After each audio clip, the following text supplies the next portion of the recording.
Hi everyone! Welcome to Acutely Amanda. I'm Amanda. I'm on a decluttering, destashing, low-buy, urban gardening, and more journey.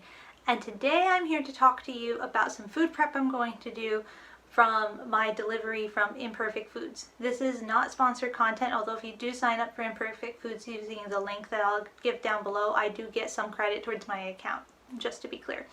Basically, Imperfect Foods helps save food from going to the landfill by selling things direct to consumer that grocery stores wouldn't accept. And this week when my shopping window opened, they had something called a MEGA BEET. And I got really excited about this. So like a farm wasn't able to get enough workers to harvest the beets at the size at which grocery stores will accept them, so they stayed in the ground longer, and so they're too large for the grocery store. I was like, how large is this MEGA BEET going to be? I'm really excited about it. So it arrived today, and here's the MEGA BEET. So you probably don't know me well enough to be able to tell exactly how large this is from looking at it compared to my face. So here's an average kitchen sponge. Here's the beet. I'm really excited to do some food prep with this. This would have otherwise gone into the landfill, and instead it's going to go into my tummy. Okay, here's how much the beet weighs in grams, 1,082 grams. And that is 2 pounds and 6.2 ounces. This is definitely a MEGA BEET. Okay, so I'm going to be prepping this beet 3 ways. The first way is I'm making beet falafel, and I've got my chickpeas cooking on the stovetop right now. I vastly prefer fresh cooked chickpeas, so that's why I'm not using a can, even though the recipe calls for a can. And then I'm also going to be doing quick pickling of the beets, so quickles. They'll last for 2 weeks in the fridge.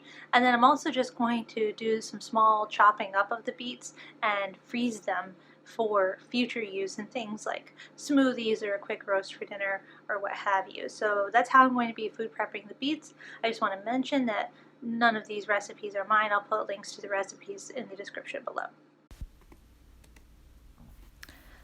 So the first thing I need to do is to actually chop up the beet. You can see that I lined my cutting board with aluminum foil. This is to help prevent the cutting board from getting stained by the beet juice. And then I also am wearing gloves to help prevent my hands from getting stained.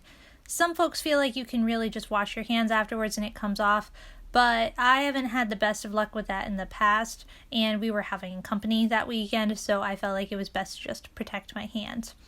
So I sliced the beet first, and then I am peeling it with this vegetable peeler. And now I am shredding for the falafel. So the falafel is one of the only recipes that I'm using that has a precise amount necessary. So that's why I started with it, because the other 2 recipes can always expand outward for the amount and it would still work. So I'm just shredding with my cheese grater using the largest shredding size, and you need a cup of shredded beets for this recipe. So I was really surprised at how quickly I hit a cup. It's like almost there right now.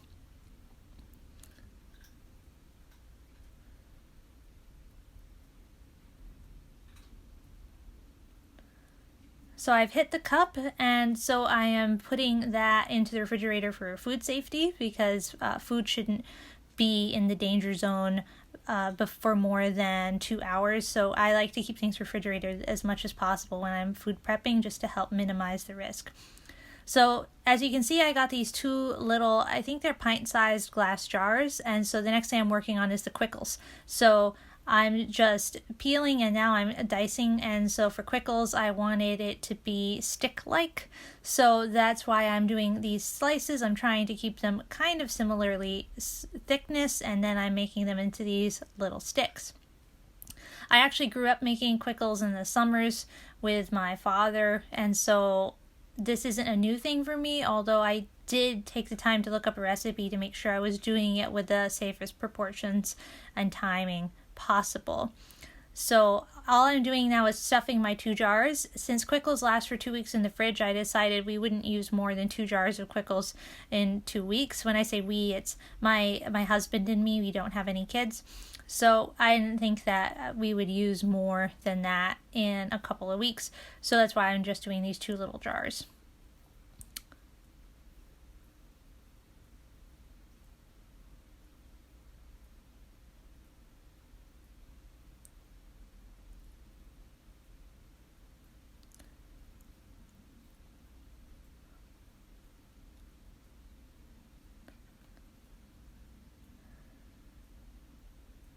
So now the jars are full, looks like to me, so just going to be preparing the beets to be frozen. So it kind of surprised me that it only took half of that mega beet to complete 2 of my recipes. So freezing beets for use in the future isn't really a recipe, but it is food prep. And I was really surprised by the fact that I still had half the beet left. So you can see I'm just putting them aside on that plate to freeze later. And in the background, you can also see a large portion of my houseplant collection. This window in my kitchen has the best lighting for them. There's a violet you can see in bloom just behind me. And then in that orange pot is actually a tree that I'm trying to grow. So one of our local stores for Arbor Day was giving away a free tree with purchase. So I went and picked up a quick purchase and got a tree. We don't actually have a yard per se of our own. So I picked the one that would grow best in a pot. It's a mulberry. And I threw it in there and I was like, hopefully it'll do something. And it has made some leaves, but it hasn't grown a ton, so we'll have to wait and see if it really takes off. I don't know. You're supposed to be able to grow a mulberry in a pot.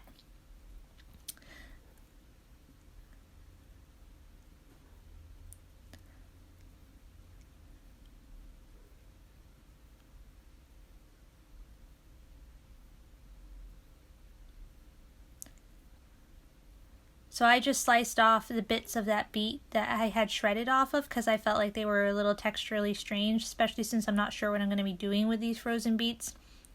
And here is my little Ziploc to freeze them in. I pre-labeled it with the date I froze it so that I would know how long they were good for in our freezer.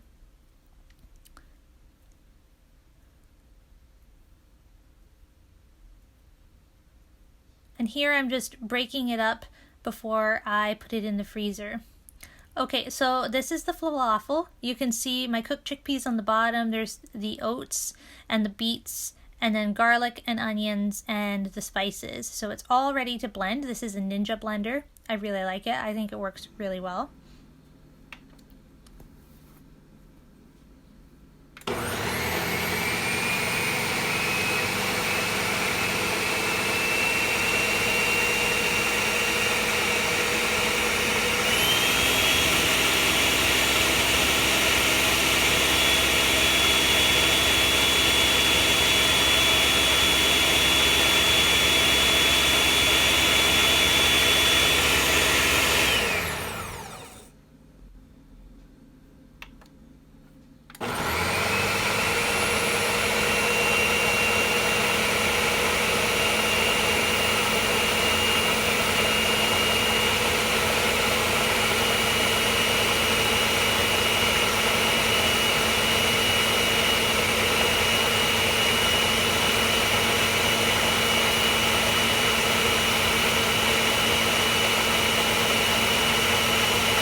So the recipe calls for 1.5 tablespoons per falafel ball. This is a baked falafel recipe, not a fried one, which is why I'm putting them on this baking sheet. So to start, I just made 1 tablespoon balls because who has 1.5 tablespoons sitting around? So I started with 1 tablespoon balls and then I was going to go back and add in the 1/2 tablespoon after to the rest of them. And this worked out really well. I didn't really have to keep track of what I was doing. I just filled the sheet and then came back and figured, oh, at the end I'd add more falafel if I needed to. I thought I was going to need to add 1 more falafel, but it turned out that I actually had the right amount for these 3 neat little rows. So there's the 1 extra little one I thought I was going to add. And then I was like, oh, I don't actually have quite enough for it, so I just divvied it out amongst the rest. So now I'm making the sauce for the quick pickles. So it's just sugar, as you can see, and then salt. My salt lives in that little train jar right there. And then vinegar of any sort. I'm using rice vinegar. And then it's just water on top of it. And then you just heat it up quickly on the stove to dissolve the salt and the sugar. And then once that's all set, you just pour it over the top of what you have. So there's my quickles. And here are the falafels fresh out of the stove. I thought they were really delicious. That's it for this food prep video. I hope you enjoyed. Thank you for watching. Up next, I'm going to be talking about decluttering my summer wardrobe at the start of the season. And I'm also going to repeat it at the end of the season. So keep an eye out for that, and don't forget to like and subscribe. Bye!